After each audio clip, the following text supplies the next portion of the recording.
Hello and welcome to another episode of Trash Talk Podcast. We have some more Hearthstone announcements relating to the new expansion, specifically the new expansion, which is the Witchwood. Yes. We got like some new cards, so it's about 10, right? Yeah, it's 10 cards. It's exactly 10. It's exactly 10 cards. And the this new is recorded on Friday, so if they somehow overnight release more cards, our bad. Exactly. This is recorded. The podcast is uploaded on Saturday. It's recorded about 20 hours before upload. That fair? About 22, but yeah. Yeah, okay. So, let's get into it. Yeah, so I guess let's start with the cards they've revealed first. And probably, at best, ones that are completely unrelated to anything else. So... You want to just... Okay, we got this list pulled up. You want to just go in order? Or do you want to do the odd and even thing first? I was going to do the odd and even thing last because there's a lot of tying into that. Let's just start with the Pumpkin Peasant. The Pumpkin Peasant. That's one of my favorite names for sure. Yes. It has lifesteal, and each turn, this is in your hand, its health and attack are being swapped. It's a 3 mana 2/4. It's 2/4, yeah, right. So, but on that, yeah, every other turn is going to be a 4/2. Yeah, it changes card art as well, which is completely irrelevant, but yes. Nice. That is interesting because it's a more flexible card. Right. But you also can't really choose which way you want to play it if you really need to play it at a certain turn, for example. Yeah.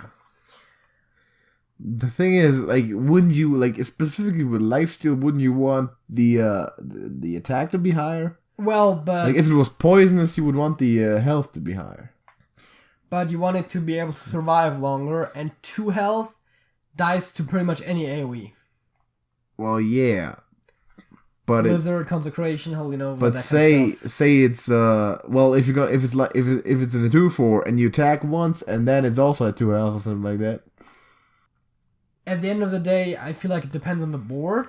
Yeah. Which, of course, again, is tough because, it has to switch, so you can't really affect if it is gonna go with the board or not. So you're like, oh yeah, is that 2/4, let's wait a turn, the board is empty, I want to play it with maximum attack, and then next turn, they block up the board, and you're like, right. Okay, I might want to rather have the 2/4, it's kind of bad. Exactly. So, it's definitely my favorite card already from the entire expansion. Because of the name? Because of the name, man. How does a Pumpkin Peasant even have a lifesteal? That is an interesting question, but I guess it might be because he's a Worgen. Although, I don't think that lifestealing is necessarily associated with Worgen. Yes, but he's also a werewolf. He's a werewolf? Yeah, the Worgen are kind of werewolves.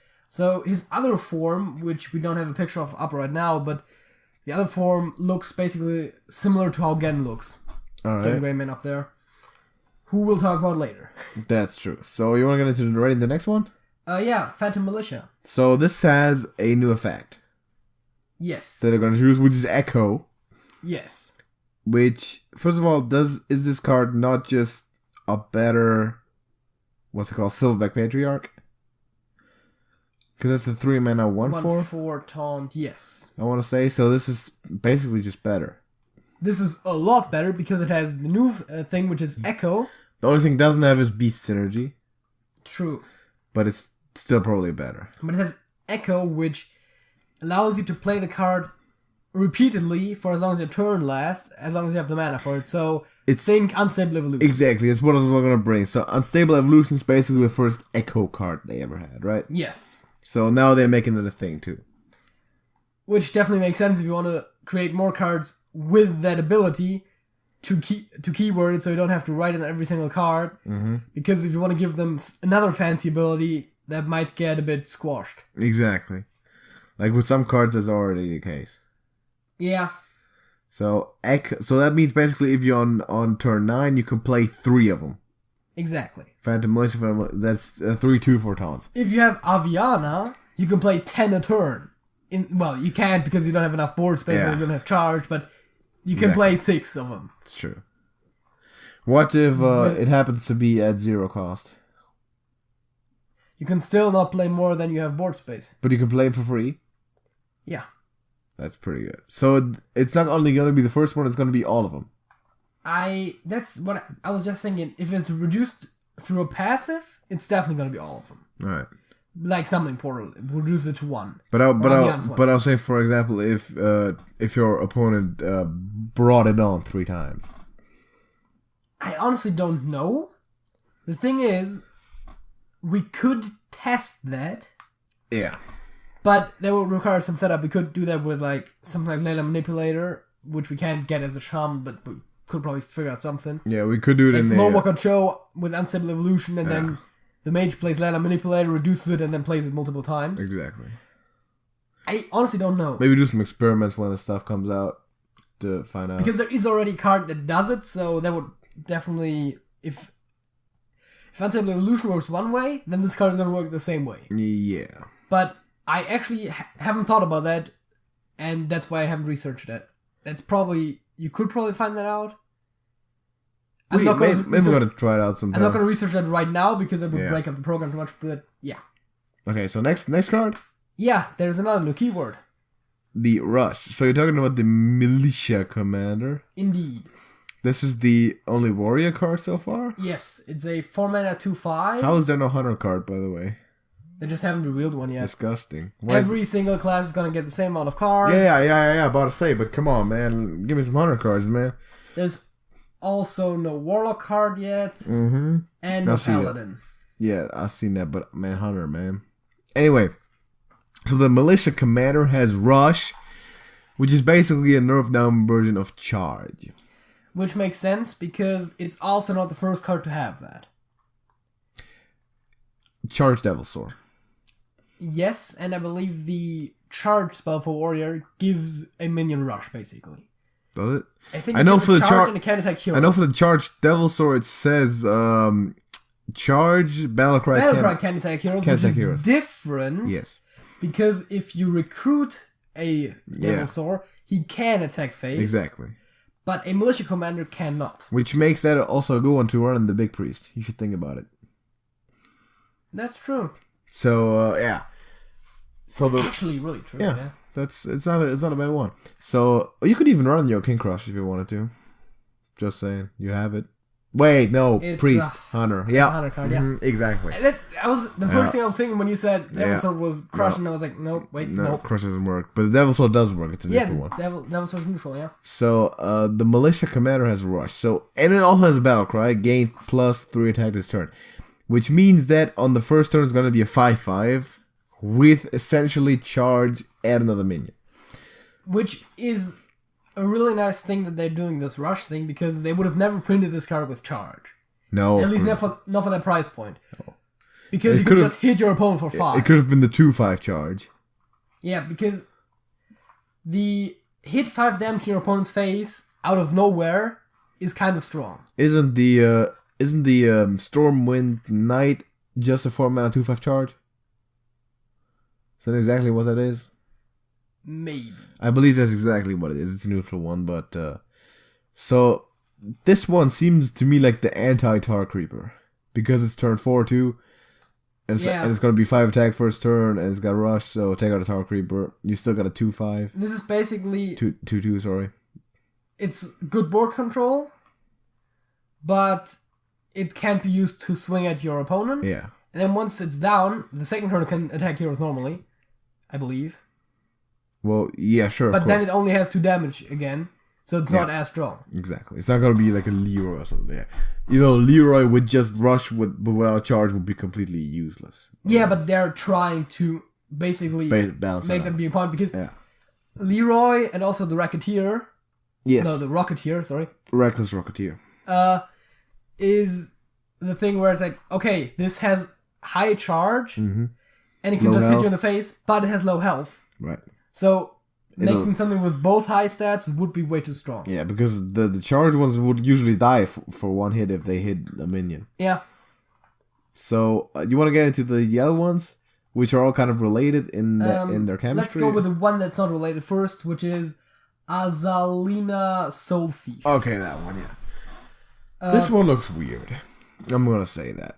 This one reminds me of a lot of the Priest cards. Yeah. Definitely. Like Thought Steal, Mind Vision, exactly. The other one that... So, it's a 7-mana 3/3, legendary, and it has a Battle Cry. in that it replaces your hand with a copy of your opponent's hand. That means that both players know exactly what is on each other's hand for the time being. Mm-hmm. Which can be an advantage that you know what your opponent has, but also, if your deck runs any type of synergies, you can't really use them with your opponent's stuff. Yeah. I don't know. I haven't really figured out where we're gonna use this. Oh, this is a meme card. This is what. Yeah, that's probably a meme card. You might be able to run it in discard. Yeah. Yeah. Right after you either renounced or finished the quest. Yeah, this is the type of thing that I feel like will either only see play for the memes or in like very specific decks. But as a general card, probably not that good. It's a bit of a tog woggle is what that is.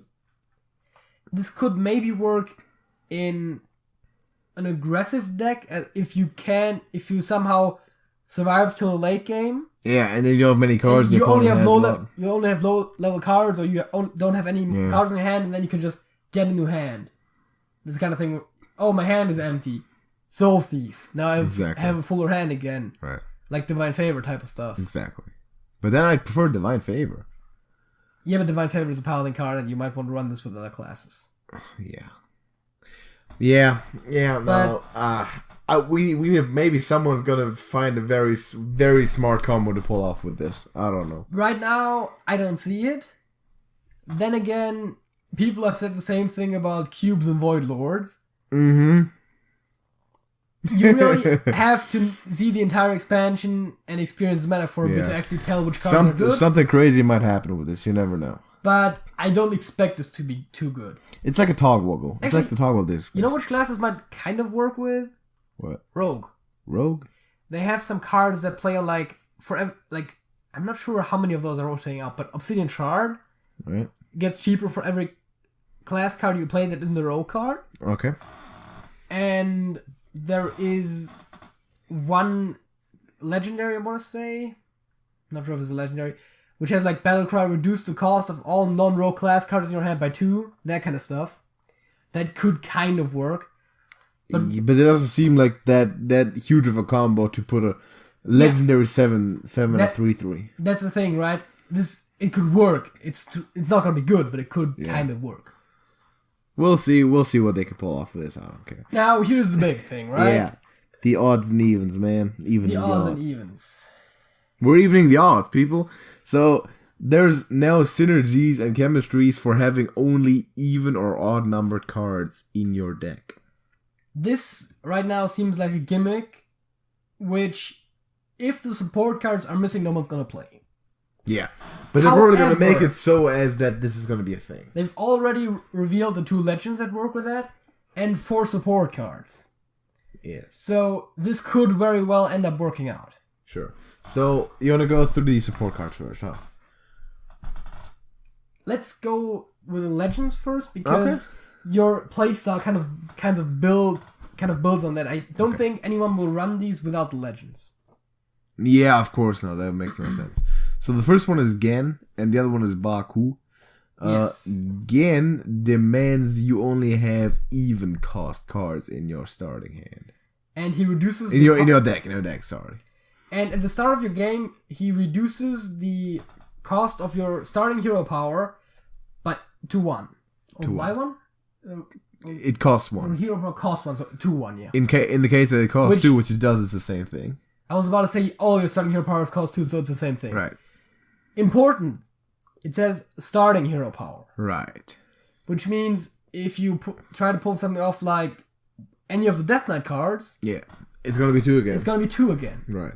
So it's not going to be the new Raza. No. And there's not going to be a Raza in this combination. Specifically because Raza's 5. Also because Raza's going to be... No longer. Yeah. I was trying to just spit it out, right? Yeah. So, again, just from that card, pretty cool. Yeah. But also, you're sacrificing a lot of cards, so without the support, it's not going to work, which we'll get to later. So the point of this being 1, you explained before we recorded because you did research on that. Yeah, they released a video I'm having a drink of a beverage right now while JJ's explaining this shit. I want to say they released a video today or yesterday or something where they explained a bit more about the evens and odds, and they also revealed some of the support cards. And the idea is that if your hero power costs 1 and you only have even cost cards, on your turns where you have an odd amount of mana, you can play your cards, and of course, even numbers are never going to add up to an odd number. So you can use your 1 leftover mana to then use your hero power. Every turn. Every other turn, technically, but yeah. Yeah. On every odd turn, then. Sure. Yeah. Makes sense. So that's definitely gives you a lot more use for your hero power, which works well with some decks and not necessarily so well with others. Yeah. Although it's interesting, for example, Rogue, you don't usually use your hero power every turn. True. But because it has 2 durability, you might want to use it every other turn. Exactly. For Rogue, it works perfectly, right? And most other classes is just like, oh yeah, Priest, as long as something is damaged, it makes sense to use your hero power. Mage and Hunter basically always make sense. Yeah.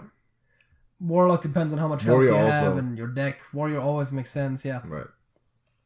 So this is definitely interesting. And Basically, every opponent makes sense of anything you can do. And the other legendary is the 9 mana 7/8 Beast. Baku the Moon Eater. It's a beast. I like that. At the start of your game, if your deck has only odd cost cards, upgrade your hero power. Into one of the upgraded ones that we already know. So, the upgraded hero powers were first introduced in the Grand Tournament by the card just the card True Heart. Right. And are also now available in dungeon runs with the Justicard's Ring. Exactly. Which is probably related to that. Yes. Same Justicard. I guess let's quickly go through those just to mention them. Okay. So the Dire Shapeshift is going to be the Druid one. Of course, Shapeshift, it gives you 2 armor, 2 attack instead of 1 armor, 1 attack. Basically. Yeah, the Ballista Shot is the Hunter one, and it deals 3 damage to the enemy hero. Fire Blast rank 2 is the least creative named one, and it deals 2 instead of 1 for the mage. The Paladin one is about equally lazily named. Yeah. It's the Silver Hand, which summons 2 1/1 Silver Hand recruits. Instead of 1. And for the Priest, it's a heal, which actually is kind of cool, because the other one will be lesser heal. I don't know if they're gonna at some point make a thing where they could upgrade it twice and it's gonna be the greater heal. And it just does 6. But this heals 4. Yeah. The Rogue one is the Poison Daggers, which equips a 2/2 weapon. Instead of a 1/2. Yeah. Totemic Slam for the Shaman summons a totem of your choice. Which are still the same totems as with the basic hero power, but you can choose. The Warlock one is Soul Tap, and it draws you a card. No damage taken. No longer take 2, right? So, and tank comes as armor up. Obviously, that one's pretty well known. For the Warrior, gives you 4 armor instead of 2. Yeah. So, also 2 of the ones that we discussed, they pointed specifically out, which is the Warrior, as you said, which can really profit from having even more armor. And they actually point out that a lot of the armor synergy cards are odd costed. What is the text of the Justicard's True Heart actually read? The Justicard True Heart is Battlecry, replace your starting hero power with a better one. Your starting hero power. What were you thinking? So I was thinking run that shit in the wild and then get the upgraded hero power and then play Justicards if it upgrades it again. No, that's not a thing. Because that would have been cool if it did that. It would be interesting if it would upgrade your Shadow Form hero power, because there is a better version of that, but it doesn't. Yeah. It also isn't, as you would expect, your actual starting hero power. It's the hero power you currently have, if it is one of the starting hero powers. Right. Which means if you, for example, use Sir Finley Myrtleton to discover a new hero power, yes, you're actually going to upgrade that one.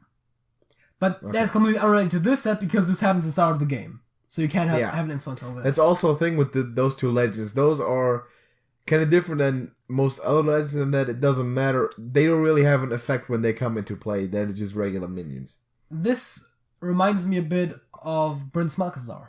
Exactly, right. It's a more controlled version of Prince Malchezaar. Yeah, of course, Malchezaar isn't that good. Yeah, those is like, it doesn't even matter if you really get him on your hand or get to play him. Their passive effect start of the game is really what they're good for. Because like a 7/8 beast on turn 9 and does nothing else isn't really that great. Yeah, and the 6 mana 6/5 isn't. It's just a 6 mana 6/5. Yeah. It's a regular minion, so they're going to be used for their effect only, and no one's going to ever keep them on their starting hand. So 2 decks that they pointed out, I already mentioned the Armor Warrior. Yeah. And another one which they specifically pointed out was Face Hunter. Face Hunter. Why? Because Odds or evens? for the odds. Okay. So your hero power gets upgraded, Yeah. which now deals 3 damage. Deals 3. And a lot of your aggressive minions are actually odd costed, as is your weapons. No Hound Masters. No Hound Masters, No that's Hound true. Masters. And no secrets, not that anyone runs too many secrets. No High Mains. Yeah, but it's face. It's like Hyman is already too expensive. It's really aggressive. If you're going to go really face, yeah. So you got Dire Moles, you got Jeweled Macaw. You got Raptor Hatchlings. Yeah, Alley Cat's rotating, but in Wild is still there. You got Bear Shark, Animal Companion. And for the warrior, they also suggested the quest and a lot of taunt minions because, like, Stonehill Defender is also odd, for example. So yeah. Wait, Stonehill Defender it's a 3. Yeah. Yeah. True. Correct. And of course, we got, as we already mentioned, support cards. Might have to build me a Face Hunter. What's Leroy? He's a 5 mana too. So that works. Yeah. Leroy works. No more patches though. No more pirates. But yeah. No more 1/1 patches without charge. Yeah. Exactly. He's not in charge anymore. Also, the Corda Creepers don't work. Well, they would work from the numbers, but they're just weak. Yeah. Too weak. Exactly, they're too weak. They're 2/5 weak, man. It's awful. Okay, let's get into the support cards, man. Yeah. First one? Sure. Which one? Pick one. Glitter Moth. Glitter Moth. It's a moth. Yeah, and it's a priest card and it's glittering, and all the support cards, by the way, are beasts. That's good. Well, I don't think priest or mage or shaman care that much. Priest literally rhymes with beast, okay? I think druid is the only one that somewhat profits from it, but hey. Dude, me priest. The Glitter Moth. If your deck has only odd cost cards, as a battle cry, mind you, double the health of your other minions. Exactly. That seems like a cool thing to do in the Dragon Priest that I run. Yeah. Because that's basically a free Divine Spirit for everybody. Well, free as in it costs 5 mana to play. Yeah, but it's a minion that does it. So yeah, the 4/4 is not necessarily a 5 mana value. Only odd cost cards, which a Twilight Drake is not. Correct. Which is Dragon Operative is? Dragon Operative is a 5, yes. Yeah. The Nether Spite Historians are 1, but they are rotating out as well. So. Yes. Twilight Drake would have been huge if that would have been possible. Yeah, this is definitely interesting. It works well with the upgraded hero power because now your minions have a lot of health and you can heal a lot. Yeah. Again, overall, in the pre-existing archetypes, this doesn't really fit. But that doesn't mean anything. Yeah, because this is going to be a thing in itself. This is not going to be integrated into some other deck, I think. Yeah, but that's what I'm saying. Because you're going to have to build your whole deck around this. And that's what I'm saying. It doesn't really fit with too many of the existing ones. Yeah. Like, some decks you can throw out a few cards and then add the legend and the support card and it kind of works. But this one, not so much. Some of these, I just got the idea that can also be very much disrupted by any type of... Weasel Tunneler. Yeah, Tunneler or just anything that that gets a card into your opponent's deck that isn't of that, like, of that Ambush, cost. yeah. Psychic Stream, whatever. Yeah. So, that. Well, Psychic Scream is a bit tougher because it's a turn 7 play. By that point, a lot of the important stuff has already happened. Yeah, of course. But if that was like a way to do that, but that only affects the support cards, not the actual legends, because those happen at the start of the game before anything happens. But the support cards it does.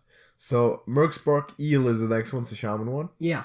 If your deck has only even cost cards, deals 2 damage. Kind of basic one. Yeah, it's a 2 mana 2/3, which is the River Crocolisk stats. Yep, but it deals 2. It has a beneficial battle cry. It's on good. certain circumstances, it's a Glocka Crawler for this specific type of deck, yeah. It's That's the thing, is like, it's a good card. Yeah.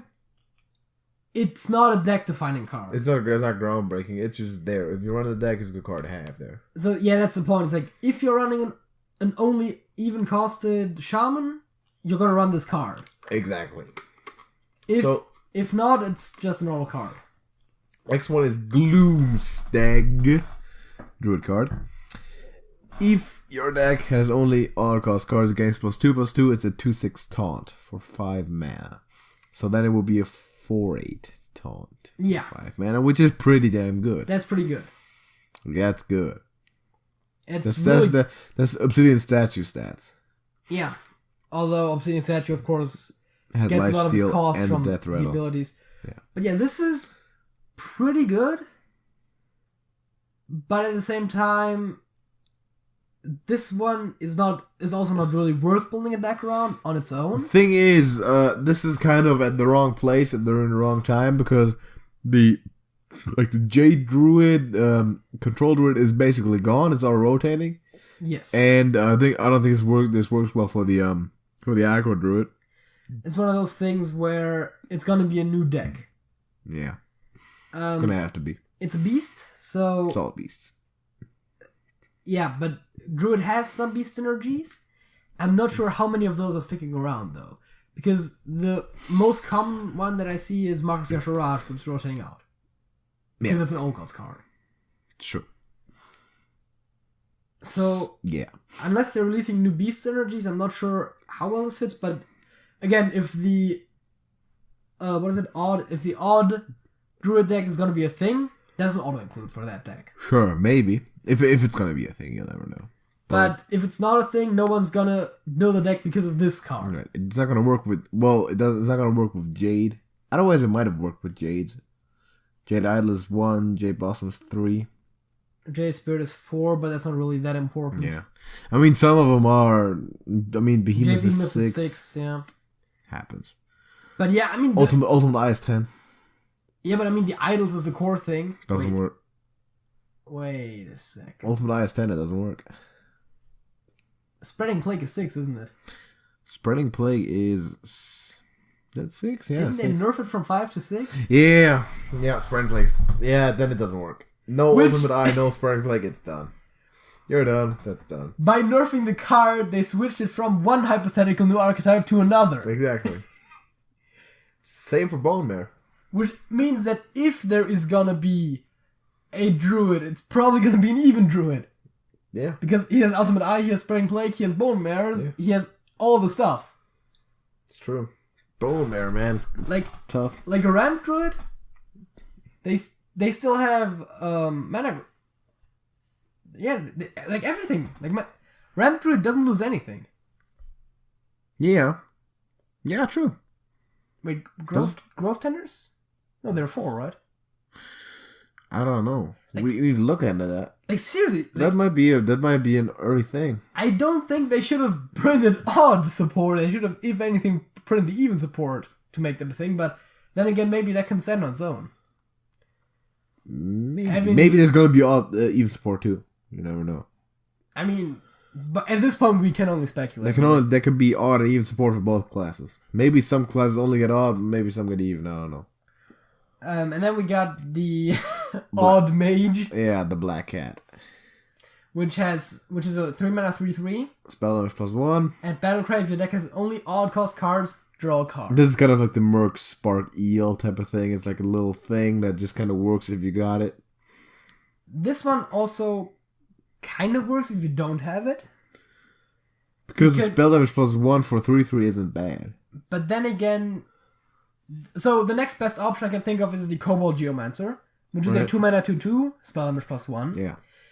Which no one runs because they rather run the Cthulhu support card, whose name I cannot remember for the life of me right now, which is a 2 mana 3/2, spell damage +1. Whenever you cast a spell, give a Cthulhu +1/+1. Yeah, that's strictly better. They always ran it outside of the Cthulhu decks as well because it just has 1 more attack. Yeah, it's strictly better, of course. It's rotating out. So, so the Black Cat is a 3 mana, but it could definitely work. It's basically your choice of Ogre Magi 4 mana 4/4, Cobalt Geomancer 2 mana 2/2, Black Cat 3 mana 3/3. But the Black Cat has the extra benefit if you got it. If you do have the odd cost deck, Right. it's definitely an advantage that you have the Fire Blast rank 2, which is so much better than the normal one. And you can draw another card extra. It's 2 damage. It's twice as much, man. So if you ever want to build a Beast Mage, though, Beast Mage. Raven Familiars too. Raven Familiars, and well, you gotta play the Beast Mage without the odd and even thing. It's just Beast Mage, but it's just Black Cats and Raven Familiars. And if you neutral Beast and no Beast Energy cards whatsoever. Doesn't matter. Doesn't matter. Polymorph War. Yeah, it doesn't exactly. Doesn't matter. It's cool. Wait, Polymorph War is like Karazhan or something like that. I don't know. Is Polymorph Karazhan? I'd appreciate that. Polymorph War. Oh, that one. Okay. The actual Polymorph is probably classic, right? Yes. Buns. Okay, so that's the 10 cards, huh? That is the 10 cards. That's the 10 cards we wanted to present to you. Let us know what you think. Do you prefer the even or the odd archetypes so far? Which one would you rather play? Do you want to talk about that? I think we talked about those before the Dungeon Run-esque things, did we not? No, we didn't, because No, we did never not. talked about the expansion. We could talk about... That was just an idea. Talk about the 4 new heroes and the new Dungeon Run ripoff 2.0. Let's do it quickly, though. Which is because totally not called a Dungeon Run, but is totally a Dungeon Run. Because we've been going at this for a while now. There's 4 kind of new classes, which aren't actually new classes. They're ripoffs of other classes. We have the Tracker. Which, the way they display it on the website, has the symbol for the Rogue. Yes. Then there's a Cannoneer. Who has the symbol for the Warrior. The Houndmaster. Who has the Hunter symbol. Which the Houndmaster actually is a card. Like, yes. God damn it. And the Time Tinker.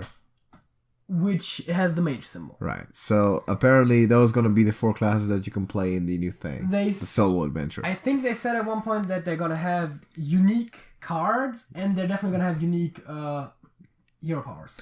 Okay. So that's something. Yeah, it's interesting. So basically they're redoing Dungeon Run, but this time around new shit. It's gonna be instead of being a normal class, it's gonna be new classes specifically for that. Yeah. I'm not sure how different it's gonna be then. Yeah. Each of the 4 new heroes has access to a special hero power and cards that create completely new playstyles and strategies. Alright. Their powers are great, but you will need all the help you can get against the Witchwood's fiendish foes. Fiendish foes. So nice. We're gonna do a series on that for sure. Yeah. Maybe we'll be a bit better than Dungeon Runs. Because we still haven't finished that. Not even with the mage. This doesn't give us quite as much to do because we only have 4 classes.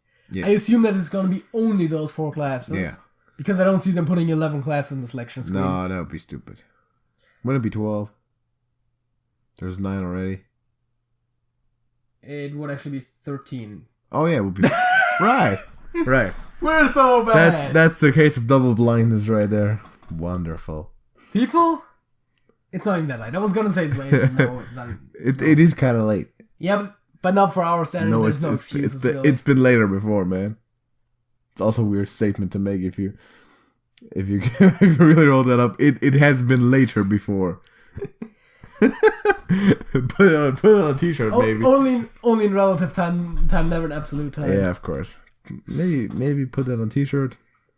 Wear it to class. I don't know. Let's get into the halftime show, okay? Can we do that? Okay, that's enough hard. So this just happened. Real quickly, let us know what you think. So, any opinion is appreciated. Both, of course, on this topic as well as anything else we talk about. Anything. Also, like the video if you would mind to do so. That doesn't take that long, and it's gonna make our day. So do it. And while we're making that kind of stuff happen, great job, Billy. If you have, assuming your name is Billy, if you have ideas for topics that you think we would want to talk about, yeah, put them in the comments. Yeah, man, we're always open to that shit. We're always open to suggestions. Why not? We have not mentioned a lot lately, but, you know. Oh, it goes without saying, basically. But we're saying it anyway. Yeah. So, halftime show. What's up? Halftime show. We've done this format before. It's a song versus. Have we ever done this? I vaguely remember that, yes. So, you prepared one, I'm assuming? Yeah. Great. Wonderful. And let's just, for the fun of it, do it again where, first of all, you guess which song I'm pairing it up with, and then... Okay. Want to explain the format, or that's just redundant by now? It's you'll find out. It's about songs. It's verses. Figure it out. Song versus song. Let's go, dude. So the first pairing starts with 7475 by the Connells. The Connells. And 1973. By James Bond. Yes. Oh, God. That was kind of obvious. Yeah. You should have said the other way around, though. 1973. Yes, but I thought chronological. if there is a chance that you're not guessing it, it's if I put it this way around. Because otherwise it's even more obvious. God. Okay, so the choice that I'm going to make is obviously 7475. I'm going to agree with it. It's obviously the best song. Yeah, it's kind of clever. Referencing years, man. Most of those are more here for the clever pairings than the actual... Yeah, of course. C'est la vie by Slade. Versus... C'est la vie by Texas Lightning. Exactly. Damn, I'm good at this shit. And this is a tough matchup, too. This is a really tough one. So, one thing is for sure. Christ. C'est la vie by Texas Lightning is my favorite Texas Lightning song. It's your favorite Texas Lightning song? Yeah. Alright. Probably same for me, though. Yeah. Probably same for me. The question is how do they rank against each other? Yeah. You know what? Because I've known it for longer and it's just the legendary status, give me Slade for now. But this is closer than you would believe. This is actually also kind of close for me. I'm probably gonna agree with you for the exact same reasons. Yeah. That the Texas Lightning one is relatively new. Yeah. But it's also more catchy. It might get there. French titles that aren't actually fully French songs always delight me. Here's one that I might have done before, but I'm not exactly sure, and I didn't bother to look it up. The Dead Heart by Midnight Oil versus Let me think. This one is Total Eclipse of the Heart by Bonnie Tyler. No. Okay. This is actually one I've pointed out the parallels before. I'm not sure if it wasn't a song where it's Run to the Hills. Run to the Hills. Yeah. Okay. Yeah. Right. Even though I think Run to the Hills is about America and The Dead Heart is about Australia.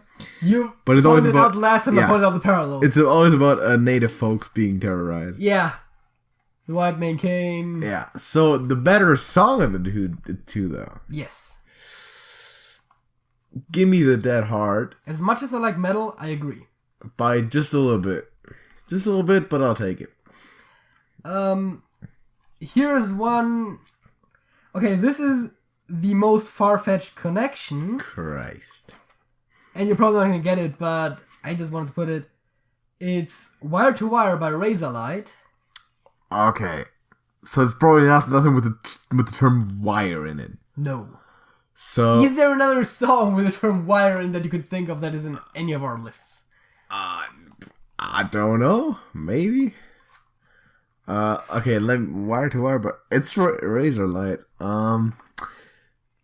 Versus, is it like related to the content again? No, it's related to something we've talked about before. I probably just have to tell you. Is it something by AC/DC? No. Okay, then tell me. So I'm gonna tell you, and then you can tell me why there's the connection. Okay. It's The Riddle by Nick Kershaw. What is the connection? The Kershaw Effect. Of course, it's the Kershaw, The Kershaw Effect. Because Razorlight started from the Kershaw Effect. Yeah. True. So, and from my personal opinion, those are the respective best songs. Okay. Possible. Razorlight has America. Yes. Which is okay. It's probably a top 3 song by the name of America. Yes. Which says a bunch. Well, it doesn't really because there's like 3. Yeah. And the Simon & Garfunkel one's the best. Give me The Riddle. Yeah, definitely. I'll take The Riddle in that one. Father and Son by Cat Stevens. Yeah. Let me think. There's one there. Is it from the title related or content? Okay. Damn. This one's actually kind of easy. Kind of easy? The connection, yeah. Son of My Father. Yeah. Yeah, okay. Give me Father and Son. Yeah, definitely. We agree a lot on those today. Yeah, because a lot of those are also easy ones. Yeah. Which, again, I went more for the connections than for... Yeah. TNT by AC/DC. Alright. Dynamite by Mud. It's actually a good one. Is it not true? I thought it was on fire there for a minute. It's not. It's The Bomb by Pigeon John. Okay. They work as a triple threat. Yes, they do. They totally work. TNT versus the bomb. I will take the bomb. As a matter of fact, out of those three, I would probably say that the bomb is the weakest. The bomb is the weakest out of those? No. Yeah. Out of those three, TNT is the weakest. You think so? Yeah. The bomb versus dynamite, I'd have to think about that. I might actually go dynamite, the bomb, TNT. I would probably end up going dynamite, TNT, the bomb, but... Really? Dynamite's probably the best one. But the bomb over TNT? TNT over the bomb? Yeah. No, not for me. Not for me. He's name dropping Frank Sinatra, man. Fair. The song. How can it be a bad song? Okay, here's another somewhat far-fetched one. It's Beat Up Guitar by the Hooters. While My Guitar Gently Weeps by the Beatles. Would have been a better one. Yeah, okay, I would. So, see how good I am at this shit? That one was just when I was looking to fill out the list, and I found two that mention, well, instruments in the broader sense. And no, it's not mayonnaise. Shut up. Hell's Bells by AC/DC. Okay. Yeah, I mean, obviously Beat Up Guitar is better. There's no question there. Sure. Okay, here I really couldn't limit myself to two. Mm-hmm. So... Yeah, I've been there. The question... I gave you Fatal 4 Ways sometime. The question just is how many can you come up with, and can you come up with any ones that I haven't put down. Okay. And the first one is California by Phantom Planet. There's California Dreamin' by the Mamas and the Papas. Yes. There's Danny California by the Red Hot Chili Peppers. Yes. There's Californication by the same band. There's one more that I've written down. It Never Rains in Southern California? See, I knew you were going to come up with at least one that I forgot. Yeah. There is one more. It's not that one? What else do we got? California, man. I'm not quite sure which one is it. Hotel California by the Eagles. Okay. So give me all of them again. California by Phantom Planet. Yeah. Hotel California by the Eagles. Yeah. Californication and Danny California, both by the Red Hot Chili Peppers. California Dreamin' by the Mamas and the Papas. And as just pointed out, It Never Rains in Southern California, originally by Albert Hammond, your favorite version by Barry Manilow. Barry Manilow is the man. Alright. Out of those, give me Californication. Even though I also like It Never Rains in Southern California. Okay, I like all those songs. Also, just California itself is a good song. Yeah. I'm not gonna try tough. I'm not gonna try to rate all of them, but as a winner, I will. The winner is pretty clear as Californication. I'm tempted to say California. It's a good song. I'm not gonna blame you for it. It's probably number 2 or 3. It's a good song. And I generally tend to, I think we've had that discussion before, rate Danny California over Californication. Really? Which is also interesting because I remember when we compared playlists. We haven't had that discussion before. I had Californication and you had Danny California. And we were like, oh, we both had... We should trade those. We had one Pepper song and then both had the second Pepper song that mentioned California at the time. Alright. Yeah, Californication is probably the best. It's probably one of the best Pepper songs in general. If not number 1. And there is one last one. Alright. And that is Daydream Believer by the Monkees. Alright. Daydream Believer by the Monkees. Don't Dream, It's Over. Is it dream related? Don't Stop Believing. Okay. By Journey. Yeah. They both mentioned believing. Yeah. Okay. To be fair, it could have been anything dream related. Yeah, I'll take Daydream Believer there. Yeah, by the landslide. Monkees, that's landslide's a good word. Yeah, that's basically how that works. So we agreed on most of them. TNT versus the bomb. I mean, the bomb seems a lot better to me. It's Sinatra, man. And of course, we had a disagreement Black with Cadillac. the California ones, but there's so many that it's tough to agree on that. If we would order them all together, we'd probably get somewhere closer. I don't know where you would rate Californication though. It's one for me out of those. Anyways, it's pretty good. Okay, so that's the halftime Frugal Fact of the Week coming up. And what's the fact of the week? I'm gonna steal a page of your book here, and I'm gonna formulate it as a question. Oh, cool! That's what I've been doing. Which was the first serious custom end card we made? That's I word that weird, but you know what I mean. Custom for series specifically. Made or actually ever used? Made. But not used. I think you already know it. Fallout. Yeah. So, basically my fact of the week is that the first ever custom end card that one of us made for a specific series was one that we never ended up using, which was Fallout, because I made it, and basically later that same day when I actually put it together, we decided that because of technical issues we were not going to continue the Exactly. series, which, you know, was kind of a bummer, but right. Yeah. But also fun fact, the end cards that we're using these days right now, we created together. Yes. With all the ideas and all that shit. Okay. And I totally blame you for them being so clustered. They're not clustered. They're great. It's got Eli Manning on it, man. It's fantastic. We also need to update those because we've played different games since the time. Let's actually do that later. We should also probably start creating some custom ones for the Telltale series. Because some of those are coming back. Yeah. Walking Dead. Life is Strange, maybe. The Wolf Among Us. Life is Strange is tough because the new game is going to be related. Yeah. And if we make an end card themed about the old game, that's... We might be able to do that. Anyway, my fact of the week, I'm going to use this 2 minutes of talking time as more of a public service announcement than a fact, but it is a fact, but it's also a thing that is very important. So, do you know how I'm essentially infallible? You know how, right? So, I know how you think that, yes. Alright, so turns out even that proven theory has exceptions in it relating to music. Now, I remember that a few weeks ago we were debating the most underrated musicians at some point. Yes. Or some people. And I've realized that there is some people that we didn't even mention there that deserve to be mentioned. Right. We can do it again in another podcast, by the way. Do some more if you got some. So, I vaguely remember stating, I'm not sure if I said it that way, but I remember stating that I like, on the topic of Metallica, that I like Whiskey in the Jar more than The Unforgiven by Metallica. Those two songs. Yes. I believe I said it that way. I'm fairly certain you did. I probably did say You definitely rated something over The Unforgiven, which I rated under, I believe. Didn't you even rate it as your number one or The number Unforgiven? 2? Yeah. Very likely.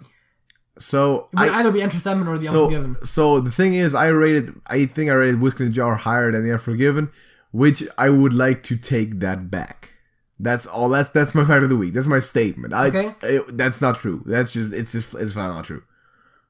I have not because I dislike Whiskey in the Jar more, but because I've gotten around to analyze The Unforgiven more closely, and it's just a better piece of music. It just is. I mean, it's always good when they shift around, not because you like one song less, but because you like another song more. Exactly. Because liking something less is never a good thing. Well, okay, fair. If the thing you're liking is bad for you or something like that. But generally, more enjoyment is so awful. Better. I've really gotten away from drugs and alcohol lately, man. That's not good. You know what? Don't make blanket statements. Yeah. Right. That being statements about blankets, right? Exactly. We've had that before. Anyway, that's the point. So I've looked at that song more closely, analyzed the song lyrics and all that stuff, and I mean, it doesn't take too much to be more in depth and have more of a deeper meaning than Whiskey in the Jar, obviously. Yes. So that song is up there. Now it is. I will give that song the respect it deserves. Good song. Which means we're now even more in line with our music our music ranking stuff against each other. It's good. Not significantly more, but yeah. But in one case at least. Okay, so second topic. Okay, we've done this before. Way back when? And I may or may not have done the worst possible way of probably. I don't remember it very much. So, what's the primer of us doing this, first of all? Okay, so we mentioned this before. We're gonna play D&D on my birthday, which is still a bit out. It's months from now. Yeah. Doesn't matter. Which almost lines up with our anniversary. Yeah, on the channel. Yeah. Not us being married to each other. Our channel. That's a whole different one. That's like, it's like, what's it, like October or something like that. I don't know. All right. What do you mean you don't know? I don't give a fuck. All right. Okay, jokes aside. Right. I tried explaining D&D to you without prepping anything. Yeah. And I didn't do a good job of it. Apparently you didn't. I don't know. I admit that. I can't judge that. I didn't know how to approach explaining this game because it is rather complicated and big. Right. But I'm going to need to play it on your birthday. Yeah. There's no way around that. So I got definitely to know how it easier works. to learn by play, but I'm going to try explaining it again. I'm going to structure it a bit more like the books do it, which makes sense because there is a reason why they're structured that way. Yeah. And I guess let's start at the very basics. All right. Character creation? Actually, I was going to go into the very key mechanics, then go into character creation. Okay. So, basically, everything you do that has a significant chance of failure and success, so anything that could happen but also could realistically fail, Yeah. Roll you dice, decide by a die roll, Okay. which in Dungeons & Dragons is always a 20-sided die rolled plus a modifier added on top of that. Okay.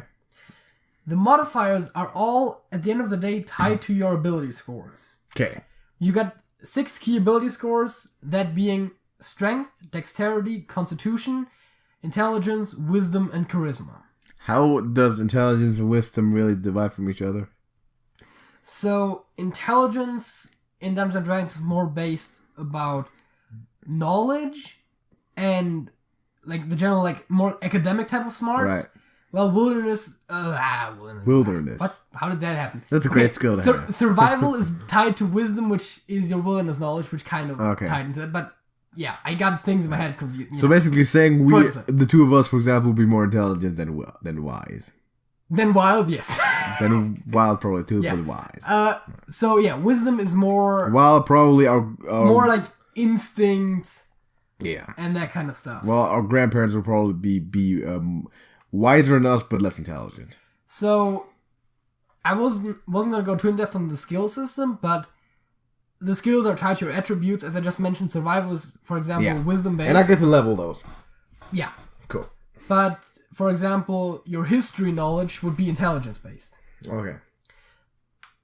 So then we get into character creation. I just wanted to get the basic stats out of Yeah, the way because I got those tie to your characters a Fully lot. got it. You get to decide on we're basing this off of 5th edition. You get to decide on a race, background, and class. I've already stated that last time. So your race, White upper middle class. exactly. Exactly what I picked last time. So- kidding. Jesus Christ. So your races are in the standard rules. In the core rules, there is dwarfs, elves, halflings, gnomes, half-elves, half-orcs, tieflings, dragonborns, and humans. I almost forgot about humans. None of those really sound cool, man. How come there's no warriors and hunters? Those are classes. Oh, okay. So I can pick those two later. Yes. Okay, cool. Well, So the warrior those is are- called fighter, but yeah. Okay, of those I'll probably pick human or dragonborn. Yeah, I figured that you were the human type of guy, but I'll be human. so your races modify your ability scores and give you some minor abilities that can come in handy during the game. Yeah. So for example, halflings can reroll, if they roll a 1 on the d20, they can just reroll it once. Okay. For example. And then you get like elves get higher dexterity, dwarves get higher constitution, that kind of stuff. Okay, I see. Then you get to decide on a class, Right, which are, let me not miss any. The default ones are Bard, Barbarian, Cleric, Druid, Fighter, Ranger, Rogue, Sorcerer, Warlock, and Wizard. Sorcerer and wizard, the difference being? And the difference being that a sorcerer is someone who has magic in their blood, and they basically just innately can cast spells. Okay. And wizards are more the study type. Mechanically, the difference is that as a wizard, you have a spell book with a certain amount of spells, and then you can, out of those, prepare a list which you can cast for the day. As a sorcerer, you can prepare a list out of all sorcerer spells each day, Alright. and then can cast those. Okay. Also, sorcerers have meta magic, which can let them modify their spells a bit. Wizard is zoned. Okay. There is some other minor differences, but that's the key stuff. Okay, so as for now, I'm probably either a human fighter or a human ranger. Once again, I'm not surprised. Mm-hmm. There is also backgrounds, which I'm not going to go too in depth. I'm not going to list all of them because there's a lot of them and they don't do much. All right. They usually give you skill proficiencies or tool proficiencies, maybe an extra language, and they give you one feature that is not going to come into play almost at all. Okay, great. It's good to have those.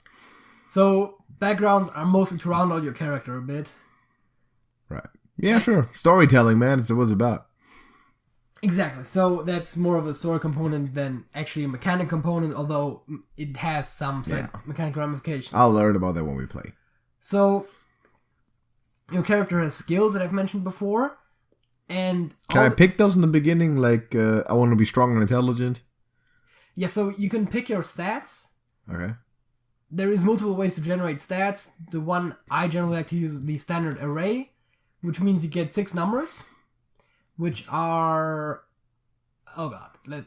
It's 14, 13, 12, 11, 10, 8. No, that's not right.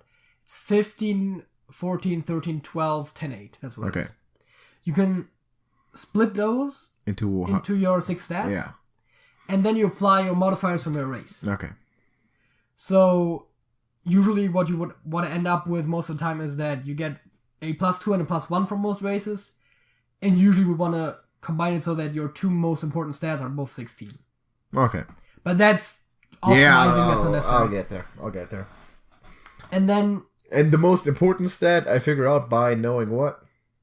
And the most important stats depend usually on your class. Okay. And that is that if you're a combat character, like a martial combat character... You probably want strength. You want either strength or dexterity. Yeah. Depending on what type of weapons you're using. If you're using ranged weapons, you want dexterity. If you're using melee weapons, you want strength. Yeah. Except if you're using weapons with a property called finesse, in which case you can also use dex. Okay. But that's a very specific thing. Sure. For your hit points, which is your health pool, of course. Yeah. I mean, you have health in video games. That's kind of a basic thing. They are modified by your constitution. All right. So the higher your constitution is, the more health you have. Yeah, sure. And then intelligence, wisdom, and charisma for your martial characters are more relevant for like social skills and that kind of stuff that happen outside of combat. For your spellcasters, they matter for their spellcasting. Okay. So, if you're a bard, you want high charisma. If you're a wizard, you want high intelligence. Well, as a bard is an entertainer, so yeah, charisma makes sense. Yeah, so that's also a thing. Bards are basically like wizards, but their spells come from like music and performance and that kind of stuff. Yeah, right. So, for example, you play Hearthstone, so a lot of the classes have Hearthstone counterparts, kind of, where it's like, the mage is either a sorcerer or a wizard, depending on how you look at it. Wizards are cooler than mages, man. Fact. The warrior is a fighter, the hunter is a ranger, and most of the other ones are self-explanatory, like the cleric is a priest. And warlock is just a warlock. Warlock's a warlock. Right. Yeah. Nothing much there. Cool. So, what's next? Druids. So, that... Paladin? Is that a bard? Paladins are paladins. Oh, there are paladins. Oh, I forgot to mention paladins. Oh, okay. Right. There is paladins. That's right. I'm sorry. That's right. There's paladins. I was bound to miss one. Yeah, there's paladins, man. You should have known that. There's paladins. Yeah, there's paladins. Priests or clerics, right? We had that. Yeah. Okay. So, then once you have that, you can decide on which skills you're proficient in, which means that you're adding at first level +2 to those skills. Later, that bonus scales a bit. You can select a certain number depending on your class and that kind of stuff. Right. That's the details that is really unimportant to explain right now. Okay, yeah, unless you actually have a character sheet in front of you. And then you play. Okay. The Dungeon Master, which is the one person at the table who doesn't have one specific character sheet in front of them, presents a story. All right. And the Dungeon Master plays all the non-player characters and basically... all the enemies? Yeah. But also allies, if there are any. Okay. And like the shopkeepers and the quest givers and all that, those types of people. the Dungeon Master can either create their own story or use a published one that's really important for you as a player. And then whenever you want to do something, you basically say I throw you in a town and you have previously been told by someone to get an item from somewhere, and then I can say like, oh yeah, you're in the town, what do you want to do? And you would tell me like, get the item. Yeah, like we want to go to that place where we've been told the item might be. Okay. Usually it's like a small dungeon besides the town or something like that. And maybe someone says, oh, I want to go to the shop first. Okay. And then you go to the shop, you talk to the shopkeeper, you maybe haggle a bit for the prices. Right. That kind of stuff. The shopkeeper would be played by the Dungeon Master, while the characters are played by the players. And so you basically make all the decisions as the player, and the Dungeon Master can just decide basically what happens. Okay. So you might say, oh, I want to go to the shop, and then the Dungeon Master could say, oh, the shop is currently closed. Ah, what a bum. Of course, that's generally a thing that you don't want to do. Yeah. But there are situations in which it's really important for the Dungeon Master to decide what they do. Alright. And so that should be someone that knows the game. Yeah. So that's just the big part of the game. And then, of course, once you're actually fighting, the rules get a bit more specific. Alright. So, but before that, if you are interacting with people, for example, you want to convince them of something, you might want to use a persuasion skill check. Or if you want to lie to them, you might want to use a deception skill check. Okay. But those are varying from situation to situation because... And skill checks are done by rolling the dice? Yes. Okay. That is, you roll the die, add the ability score modifier, and then proficiency if you have it. Yeah. And then when it goes to combat, goes a bit more structured. Everyone rolls initiative, right, which is just d20 plus dex. All right. And then that decides when you're going to act. Then everyone acts in order. Right. They get a turn in which they have movement, an attack, movement and action, which can be an attack, right, and a bonus action, right, which they can use to perform certain things. Action in combat oftentimes used to attack for a fighter or a ranger or that kind of character. Makes sense. Or cast spells for like a wizard, yeah, or a sorcerer. Rangers can also cast some degree of spells, but so that's basically what you do. You can move around to better hit enemies, because especially as a fighter, for example, if you're using a sword, you can't hit someone who's 30 feet away. Yeah, of course. You could throw a thing. Swords, as per the rules, you can't really throw. Oh. You can throw daggers. Alright. There's a few other weapons that can be thrown, but normal swords usually not. Guns. Guns are by default not a thing. What? Because it's more middle-age based. Damn. But people have made additions to the game where you can use guns. So, nice. Basically, if you're not necessarily playing in an official setting, which there is an official thing called the Adventurers League, which is organized by Wizards of the Coast and publishers of Dungeons and Dragons, right, which is kind of a centralized system where you can go and play, but then your characters have to fit very specifically into the officially printed rules. Well, if you just play at a table with friends, you can, like, oh, someone in the internet posted their rules for guns. Yeah, it could be more Let's use those. Yeah, okay. So... Which is the way we're going to do this, probably. Yeah. Okay, nice. It's a bit looser, definitely. So, I think I get it. Now, one more time, the ultimate goal of the thing. There really isn't an ultimate goal of D&D in general. Alright. But usually, when you play, you get quests. They might not necessarily be as formal as if you play a video game. It's like, oh yeah, new quest. Yeah. This and this. Hearthstone. But, like, a person might approach you and ask something of you. And then, maybe you have a goal as a character. Like, oh, we want to find this specific magic item. Like, invite them to a pizza. Yeah, but it's usually something that involves clearing out a dungeon, killing some monsters. That's the more... I'd rather buy someone a pizza, to be honest. That's the usual thing that happens, and then you basically try to achieve that goal that was set for that specific campaign or session. Sometimes people might set goals for themselves that are outside of the game, like, oh yeah, I want my character to reach level 20 or something like that, but that's... So you can also then just call it quits whenever you wanna? Yes, you can. Okay. That's the thing, is like, you could be like, oh yeah, I'm out of here. Like, you could be in character like, oh yeah, I just leave. Or commit suicide. In real life, also just leave. Yeah. Can you all leave in real life, but your character sticks around? You can. If someone else plays it then. But that would then mean that usually by default the dungeon master then controls your character. Okay. Or if you want to, one of the other players could control it. Yeah. That also is a thing that sometimes is done in longer running campaigns where, you know, people meet like once a week or once a month and play with the same characters, they play the same story, one of the players can't make it, then maybe someone else just controls the character. Yeah. Okay, it makes sense. So I'm gonna... Well, I'll see what happens when we play it. I think I get it somewhat, the ins and outs and all that shit, like specifically how to behave and like the turns and all that I'm gonna learn that only when I'm sitting there. Yeah, I mean, the turns is pretty much everyone goes till one side is dead or one side decides to flee or something like that, the comments. Okay, yeah. But the actual specific things you can do in combat is really tough to explain. It's like, oh yeah, you can hit someone with your sword. That's pretty straightforward. Yeah. You roll, you add your strength modifier, or if it's a finesse weapon, you could add your dex.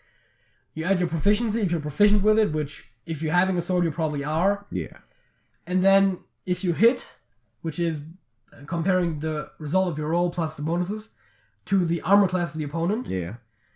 Then you deal damage, which that is when other dice come into play. Oh god, okay. Where you might roll, like, if you have a greatsword, you roll 2d6, which are your normal 6-sided dice. Yeah.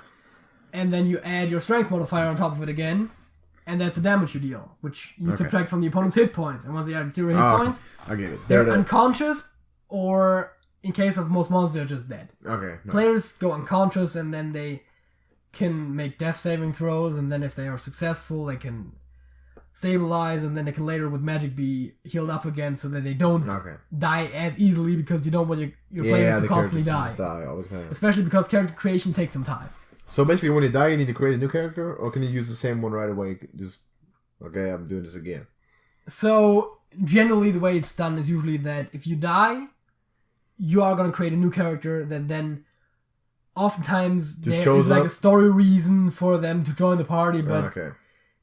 That's what I was thinking. That is definitely... So like kind of like Xavier Woods. He just showed up one day. Convenient, yeah, exactly. But that is up to the Dungeon Master. He will decide, he or she, I should say, will decide how your character... Oh man, don't be that optimistic, man. He will decide.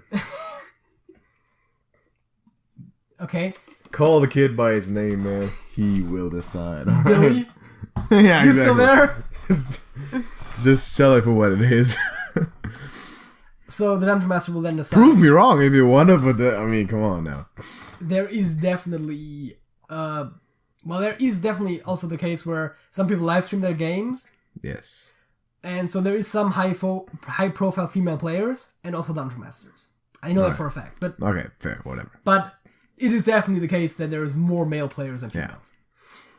So yeah, the Dungeon Master will decide how your new character joins in. Some might allow you to play the exact same character again. That oftentimes is kind of stupid and makes it feel repetitive, and more gamey and less realistic. Yeah, you get infinite lives and tries at this or something like that. Yeah, that kind of destroys the purpose of the game. Mm-hmm. But then again, if that's your play style, you can play it that way. That's a nice thing about it. You can do whatever you want, basically, is what you're saying. Yeah, that's at the end of the day, that's what it is. The framework is there for the rules, but it's not like a computer game where you're limited by the options the programmers and designers of the game gave you, but rather you can try whatever you want, and then the Dungeon Master will decide if it makes sense or not. You're only limited by your imagination. Imagination. Okay. I'll see what happens when we play it. Okay, so maybe that explanation was a bit better. I think I kind of get it now. So, let's get into the song of the week, huh? Yes. What's the song of the week? Wouldn't It Be Good? By Nick Kershaw. If your song... Okay, oh, yeah. Right. Wouldn't it be good if my song of the week was by Nick Kershaw, huh? No, my song is by Nick Kershaw, and it's Wouldn't It Be Good? Alright, Kershaw effect. Yeah, which is might not be any longer the case for Nick Kershaw because we're pointing him out now. Yeah, exactly, but that's basically that was my thought process behind picking. It's like, oh yeah, Kershaw effect. Gotta do something against it. Let's pick a Kershaw song. The Kershaw would it make effect more is certainly sense to bad, pick a song by someone else affected by the Kershaw effect? Exactly. That is not. Because naming the Kershaw effect inherently draws attention to Yeah. Kershaw and Kershaw alone. We're gonna bring it up a lot. I know. Point being, we still haven't officially made that a thing. The Kershaw effect. That's still not scientifically recognized. Anyway, my song of the week. I might have picked this before. However, I didn't pick this exact version before. Is "The City of New Orleans." However, not by Judy Collins, which I might have picked before. Maybe, I'm not sure. Possible. It's by Me First and the Gimme Gimmes. Yes, that's the band name. It's basically a rock cover of the song. You can find it on YouTube. Matter of fact, you can find it on YouTube much easier than you can actually find the Judy Collins version, which is probably the version. I mean, there's tons of versions there. There's like a million of them. This one is different than the other ones because it's typically a slow song. This one's like, it's rock and roll, man. This song goes at it. So I like it. I've added to my playlist. I've got both versions of the song on my phone and on my playlist. So that's my song of the week. Good song. Yeah. Alright, so thank you for listening. Remember to like and sub and let us know what you think and suggestions whenever you got some. Let them in the comments. So JJ. That's it. That's it.